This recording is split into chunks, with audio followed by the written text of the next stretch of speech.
Hey y'all, this is Toya. You're tuned in to Healthy Talks and Walks with Toya, where we are generational curse breakers that are growing in the uncomfortable. Hey y'all. So, real quick, if you're new to my channel, my name is Latoya Calhoun. I am a wife by faith from a mother. I am a transformational speaker, a life coach. I also wanted to add in there that I am a DV advocate. DV stands for domestic violence. And so if you know anybody that may be in a situation that may need some help, you can send them my way and I can point them in the right direction if they stay in the northeast Florida area. Okay, so on my channel, if you're new to the channel, again, I'm also a small business owner and I sell shirts that say generational curse breaker and growth is in the uncomfortable, and you can get yours today at autumnfaithcollc.com. On this channel, I like to talk about things that I've learned on my journey to healing, things that I'm still learning actually. And today I want to talk about communication. So first off, who would have guessed that I scored like highest in communication? Nobody would have guessed it. Nah, I'm just kidding. So communication is my number one strength. Recently, I've been talking about how we operate in our streams and all the time, and our strength can betray us. Also, too, it causes us to sort of overcompensate. And so with communication being my number one strength, oftentimes I tend to miss non-verbal communication. So for me, my goal in life is first off to be an outstanding transformational speaker and life coach.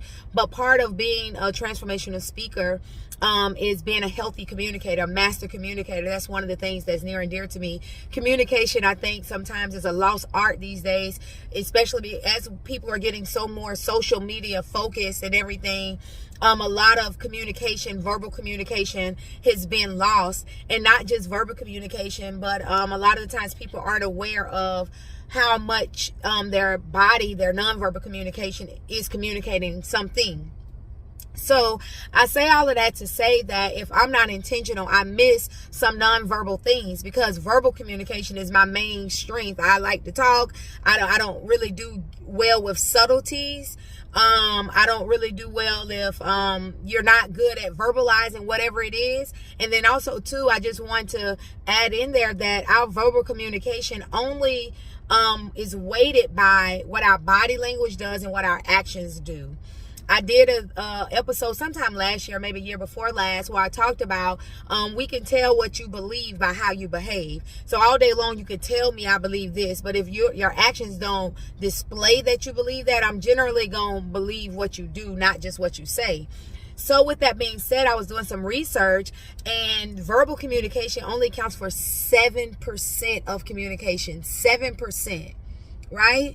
What's the rest of the makeup? 30-something% is gestures. 30-something%, like how I'm doing like this, is a gesture. Like hopefully you getting what I'm saying, right? Or with your eyes and things like that.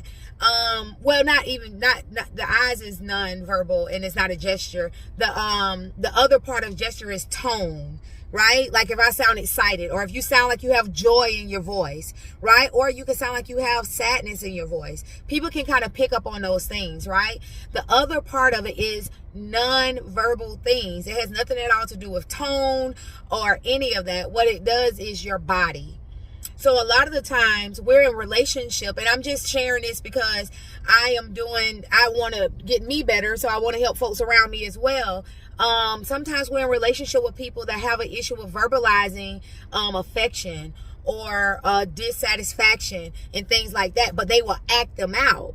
So I'm going to do some follow-up episodes on things like that, but I want to talk about the body language thing, because a lot of this, I was when I started my journey to healing, when I first started doing YouTube, I did an episode about insecurities, right? And I had no idea that I was insecure until I read a book called Boundaries. I suggest it for everyone. But as I was reading, I'm like, well, dang, I'm insecure, right?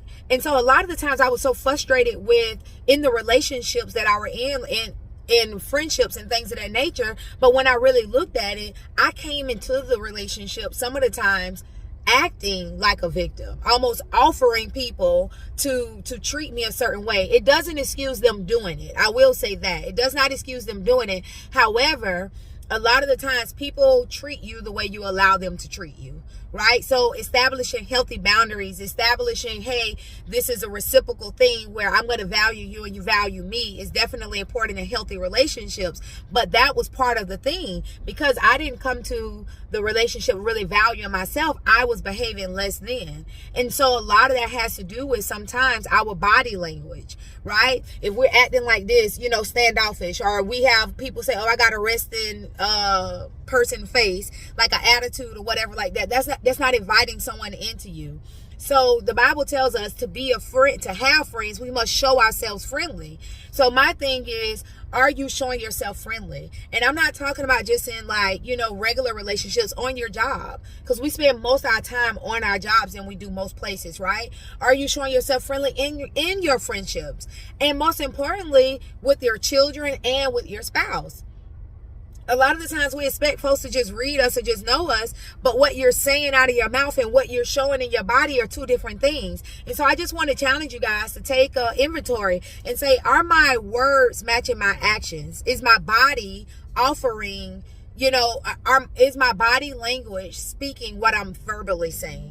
And if it's not, then, you know, you just do the work to kind of get better at it, right? Like, that's the whole point of anything, learning anything, right? So we can get better at it. So this is Toya. I hope that this helps somebody, because it was truly helpful for me to learn it. I'm also going to be doing some things about people that don't really show affection, how that is shown without even saying anything, but some of the things that they do.